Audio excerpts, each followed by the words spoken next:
If you've ever left a meeting wondering why no one seemed to listen to you, this might be why. There's a habit that can hold you down like a boat anchor. It's not written on your resume, it doesn't trigger a warning, and no one ever tells you to your face. But everyone notices it. What is it? Rambling. Not wandering around physically, you know, being long winded, not knowing when to shut up. And stick around till the end, where you'll learn the best lesson to cut out rambling. And by the way, this channel is no longer just about insurance. It's about communication and clarity.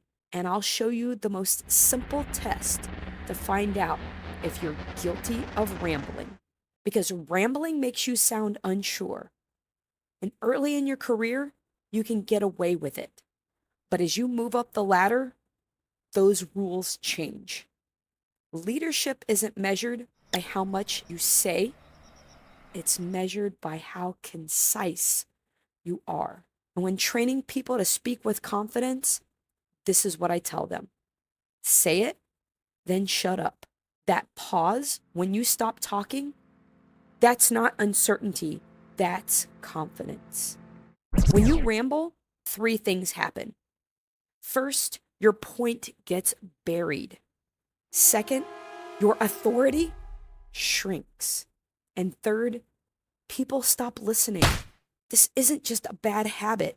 It's annoying and it's expensive.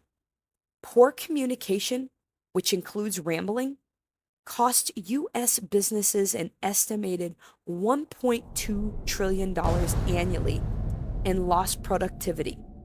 That's trillion with a T. Here's what it really costs you.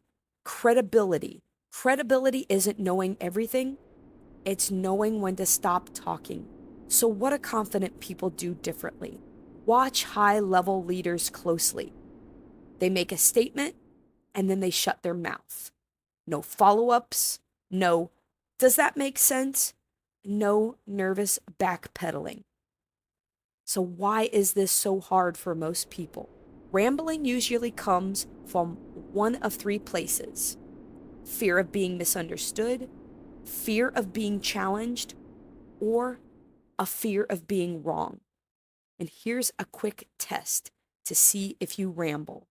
Ask yourself, after speaking for 60 seconds or explaining a point, could I have said that in half the words? If you said yes, then you rambled. Clarity in any situation doesn't come from adding more words. It comes from having fewer. Thomas Jefferson said it best. The most valuable of all talents is that of never using two words when one will do.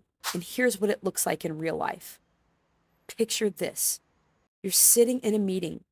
One person stands up and talks for 5 minutes, explaining every angle, covering every potential outcome, telling you about the research they did, and a few scenarios that'll never happen. Then another person stands up and only speaks for 60 seconds, gives clear points, has clear direction, and then shuts up and sits down. Which one sounds like a leader? The answer is obvious. Think of Marlon Brando in The Godfather.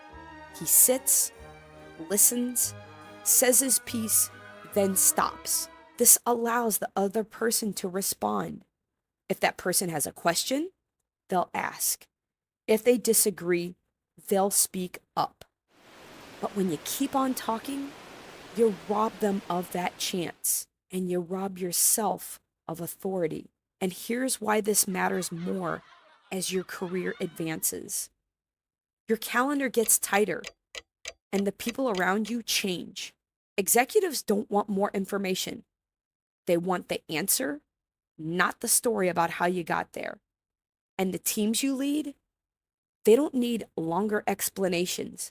They need clear direction. And leaders who talk too much, they end up in meetings about the last meeting, clarifying the email that was clarifying the Slack message that was clarifying the original meeting. this leaves your teams feeling lost. So, how do you avoid all this? Here's the best lesson to cut out rambling. If you've made your point, stop. If the sentence feels complete, end it. If you're repeating yourself, you've already gone too far. When training professionals on the power of the pause and using silence, and yes, at first, everyone feels strange allowing for silence. I train them not to rush in to fill that gap. Let your point sink in so people can digest what you just said. Because here's the truth about confidence: the most confident people aren't the loudest, they are the most precise. They know what they think, and they don't need to add filler to prove it. So here's what you can do. If you're looking to move up and want to be trusted with more responsibility, work on this. Cut the extra words, cut the explanations, and cut out the nervous commentary.